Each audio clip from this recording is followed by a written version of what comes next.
Efesianina toko 5. Ny fizotran'ny mpino zanaka malalan'Andriamanitra. Efesianina toko 5 ny andininy voalohany hatramin'ny 7. Koa amin'izany dia aoka hanahaka an'Andriamanitra ianareo tahaka ny zanaka malala, ary mandehana amin'ny fitiavana toy ny nitiavany Kristy ianareo, dia ny nanolorany ny tenany ho fanatitra sy ho fanavotana amin'Andriamanitra, ho anitra ankasitrahina hamonjy antsika. Fa ny fijangajangana sy ny fahalitoana rehetra na ny fieremana dia aza vela ho tononona eo aminareo akory aza, fa tsy mahamendrika ny olona masina izany, na fahavetavetana, na resaka fahadalana, na vosi-dratsy izay tsy tokony hatao, fa aleo misaotra. Fa fantatrareo marimarina fa samy tsy manana lova eo amin'ny fanjakan'i Kristy sy Andriamanitra, na ny mpijangajanga rehetra, na ny olombetaveta, na ny olona mierina mpanompo sampo izany. Aza mety ho fitahan'olona amin'ny teny foana ianareo, fa izany zavatra izany no mahatonga ny fahatezeran'Andriamanitra amin'ny zanaky ny tsy fanarahana. Koa aza mety ho mpiombina aminy ianareo. Fa maizina ianareo fahiny, fa efa mazava ao amin'ny tompo kosa ankehitriny. Mandehana tahaka ny zanaky ny mazava, fa ny vokatry ny mazava dia ao amin'ny fahatsarana rehetra sy ny fahamarinana ary ny fahitsiana, mamantatra izay ankasitrahin'ny tompo. Ary aza miray amin'ny asan'ny maizina tsy mahavokatsoa, fa aleo mananatra izany. Fa izay ataony ao amin'ny miafina dia mahamenatra na dia ny milaza izany aza. Fa ny zavatra rehetra raha narina dia aseho ny mazava, fa na inona aseho dia mazava. Koa izany no ilazany hoe mifoaza ianao izay matory ary mitsangana amin'ny maty, dia hampahazavanao Kristy. Koa tandremo tsara izay fandehanareo, mba tsy hitondranareo tena tahaka ny adala, fa tahaka ny hendry, ka araraoty ny andro azo anaovantsoa, fa ratsy izao fiainan'izao. Ary noho izany dia aza manao adaladala, fa aoka ho fantatrareo izay sitrapon'ny tompo. Fiainana anatin'ny mpino fenon'ny fanahy masina. Efesianina toko 5 ny andininy 7 hatramin'ny 120. Ary aza ho mamindivay ianareo, fa amin'izany dia misy fanaranam-po amin'ny ratsy, fa aoka ho fenoina ny fanahy, ka mifampilaza amin'ny salamo sy ny fierana ary ny tononkira-panahy, dia mihira sy mikalo ao am-ponareo ho an'ny tompo, misaotra n'Andriamanitra ray mandrakariva noho ny zavatra rehetra amin'ny anaran'i Jesosy Kristy tompontsika, sady mifanaiky amin'ny fahatahorana an'i Kristy. Fiainan'ny mpivady-pino fenon'ny fanahy masina, fanehoana an'i Kristy sy ny fiangonana. Efesianina toko 5 ny andininy 2 hatramin'ny 7.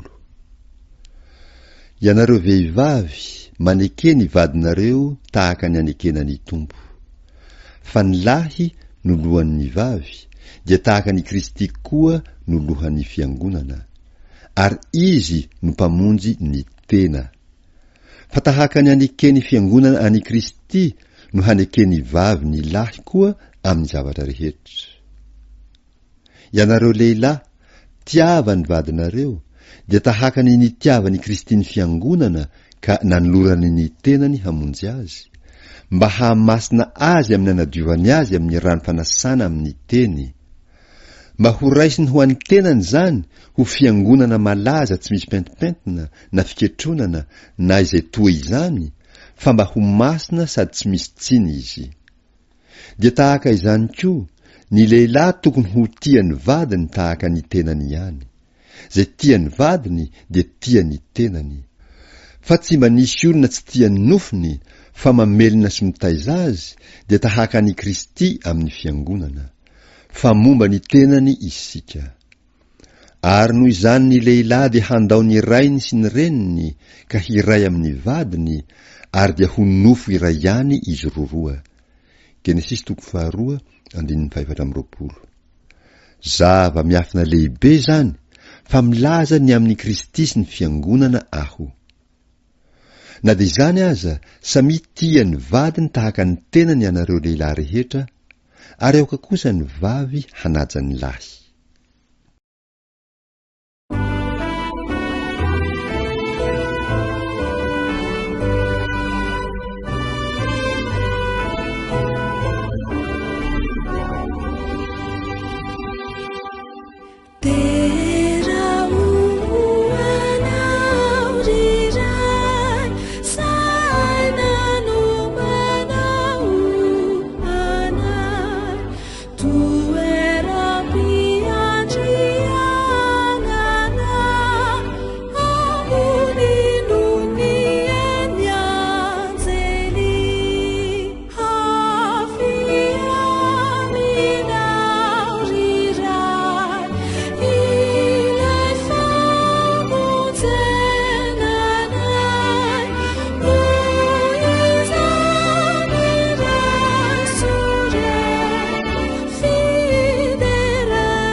Hanawireri funina hicha